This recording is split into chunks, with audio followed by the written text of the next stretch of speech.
الحمد لله نحمده ونستعينه ونستغفره ونعوذ بالله من شرور أنفسنا ومن سيئات أعمالنا من يهد الله فلا مضل له ومن يضلل فلا هادي له وأشهد أن لا إله إلا الله وحده لا شريك له وأشهد أن محمدا عبده ورسوله أرسله بشيرا بين يدي الساعة من يطع الله ورسوله فقد رشد ومن يعصهما فإنه لا يضر إلا نفسه ولا يضر الله شيئا اللهم صل وسلم وبارك على سيدنا محمد وعلى آله وأصحابه ومن تبعه ونصره ووالاه أما بعد فيا عباد الله أوصيكم ونفسي بتقوى الله فقد فاز من اتقى وخاب من طغى قال الله تعالى أعوذ بالله من الشيطان الرجيم لقد كان لكم في رسول الله أسوة حسنة لمن كان يرجو الله واليوم الآخر وذكر الله كثيرا صدق الله العظيم. Ma'asyiral muslimin ahli salat Jumat rahimakumullah. Tidak ada kata-kata yang indah kiranya kita ucapkan pada siang yang berbahagia ini selain rasa syukur kita kepada Allah Subhanahu wa ta'ala dengan sebanyak-banyak puji karena berkat izinnya, karena berkat berbagai nikmat yang Allah berikan hingga siang ini kita bisa hadir, bisa berkumpul, bisa bersilaturahmi di tempat yang mulia ini dalam rangka melaksanakan salah satu kewajiban kita selaku orang yang beriman kepada Allah Subhanahu wa ta'ala, yaitu melaksanakan sholat Jumat berjamaah. Mudah-mudahan seluruh amal ibadah kita yang didasari iman kepada Allah Subhanahu wa ta'ala senantiasa diterima dan dicatat sebagai amal soleh oleh Allah Subhanahu wa ta'ala. Amin ya rabbal alamin. Salawat dan salam semoga tercurah limpahkan teruntuk baginda Rasulullah Muhammad sallallahu alaihi wasallam, panutan kita beserta para sahabat, keluarga dan para zuriyahnya, juga kepada kita selaku pengikutnya yang setia terhadap ajarannya hingga yaumil akhir, hingga kiamat kelak. Jemaah yang berbahagia, sebelumnya saya yang dhaif, yang lemah dan fakir ini beruntai kata, saya berpesan, berwasiat kepada diri sendiri dan umumnya kepada hadirin sekalian, marilah kita manfaatkan sisa usia kita ini dengan sebaik-baiknya, yaitu dengan senantiasa meningkatkan ketakwaan kita kepada Allah Subhanahu wa ta'ala dengan cara melaksanakan seluruh perintah Allah dan menjauhi larangan Allah Subhanahu wa ta'ala, dengan harapan kita dan keluarga kita termasuk golongan yang diridhoi oleh Allah Subhanahu wa ta'ala. Amin ya rabbal alamin. Pesan ini bukan hanya sekedar memenuhi syarat khutbah itu sendiri, tapi harus benar-benar keluar dari hati yang dalam, karena kita mengimani bahwa kematian tidak harus melalui rawat inap di rumah sakit.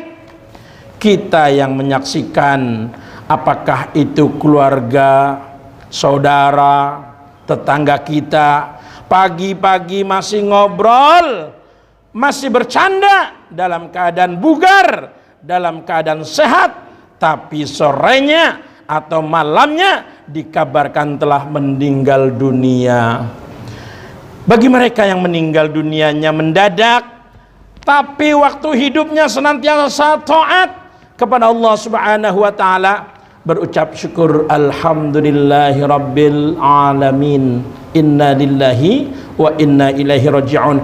Tapi bagi mereka yang waktu hidupnya sulit sekali ibadahnya, yang ada hanyalah penyesalan, tentunya penyesalan yang tiada gunanya, penyesalan yang sudah terlambat.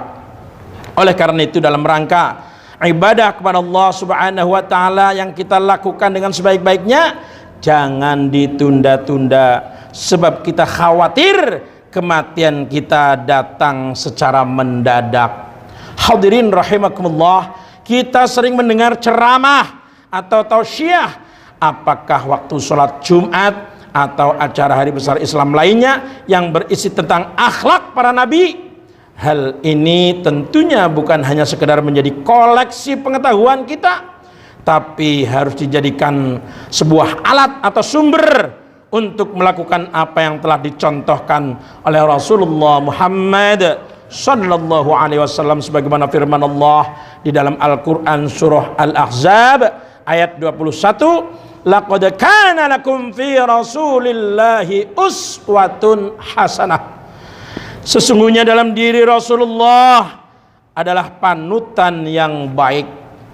Maksudnya, apapun profesi kita, maka kita harus mencontoh bagaimana akhlak Rasulullah Muhammad sallallahu alaihi wasallam. Apakah kapasitasnya sebagai anak, sebagai pegawai, sebagai karyawan, sebagai pedagang, sebagai pemimpin, dan lain sebagainya. Namun demikian masih ada, bahkan banyak orang yang yakin, beriman, dan katanya cinta kepada Rasulullah sallallahu alaihi wasallam, tapi yang dijadikan idola adalah orang lain. Apakah itu pejabat, apakah itu idolanya artis, dan sebagainya dan sebagainya. Padahal dalam hubungan ini Allah Subhanahu wa taala berfirman, an-nabiyyu aula bil mu'minina min anfusihim wa azwajuhu ummahatuhum. Nabi lebih utama bagi orang-orang yang beriman dari diri mereka sendiri, dan istri-istrinya adalah ibu-ibu mereka.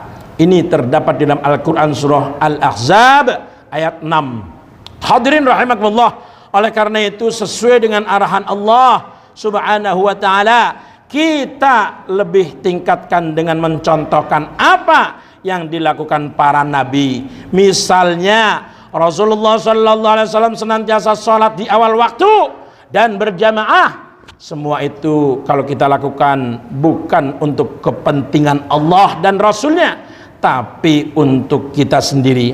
Kemudian Rasulullah sallallahu alaihi wasallam senantiasa memakmurkan masjid. Ini pun kita harus lakukan kalau kita memang benar-benar beriman kepada Allah Subhanahu wa taala.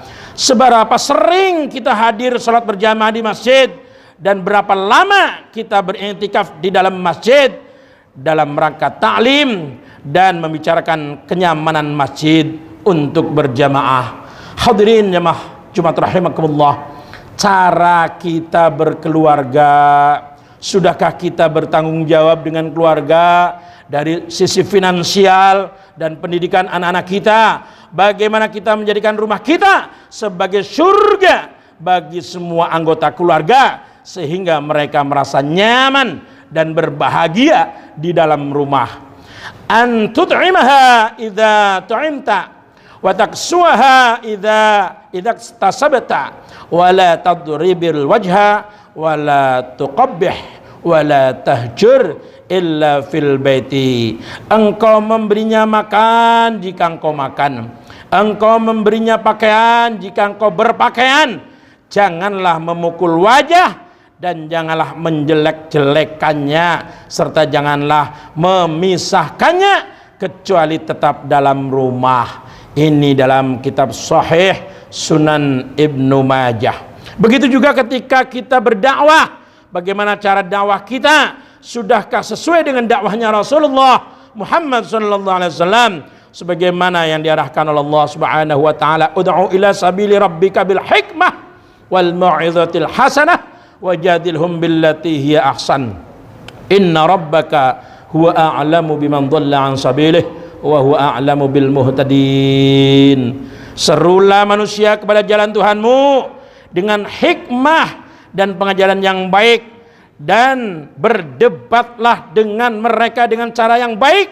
Sesungguhnya Tuhanmu dialah yang lebih mengetahui siapa yang sesat dari jalannya, dan dialah yang lebih mengetahui siapa yang mendapat petunjuk.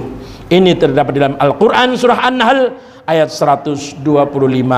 Mudah-mudahan khutbah yang singkat ini bermanfaat bagi kita semuanya, bagi pribadi saya dan kita semuanya tentunya. Semoga dijadikan sebagai acuan dalam upaya meningkatkan ibadah kita kepada Allah Subhanahu wa taala. Namun demikian, kita sadari betapa lemahnya kita. Oleh karena itu kita mohon kepada Allah, semoga Allah memberikan kekuatan kepada kita hingga kita dapat melaksanakan seluruh perintah Allah Subhanahu wa taala dan menjauhi semua larangannya. Dan kita mohon kepada Allah Subhanahu wa taala agar iman dan Islam kita dikuatkan oleh Allah Subhanahu wa taala, diampuni dosa-dosa kita dan dosa ibu bapak kita, dan kita mohon kepada Allah agar dipanjangkan umur kita dalam taat beribadah kepada Allah Subhanahu wa taala, diberi ilmu yang bermanfaat, dipelihara kesehatan kita, diangkat penyakit kita, penyakit lahir dan batin, dimudahkan rezeki kita, dan dijadikan putra putri kita, anak cucu kita yang soleh solehah. Amin ya rabbal alamin. Barakallahu li wa lakum fil Qur'anil azim wa nafa'ani wa iyyakum bima fihi minal ayati wadh-dhikril hakim wa taqabbalallahu minni wa minkum tilawatah innahu was-samiul alim. Aqulu qouli hadza wa astaghfirullahal azim li wa lakum wa lisairil muslimin wal muslimat wal mu'minin wal mu'minat fastaghfiruh innahu huwal ghafurur rahim.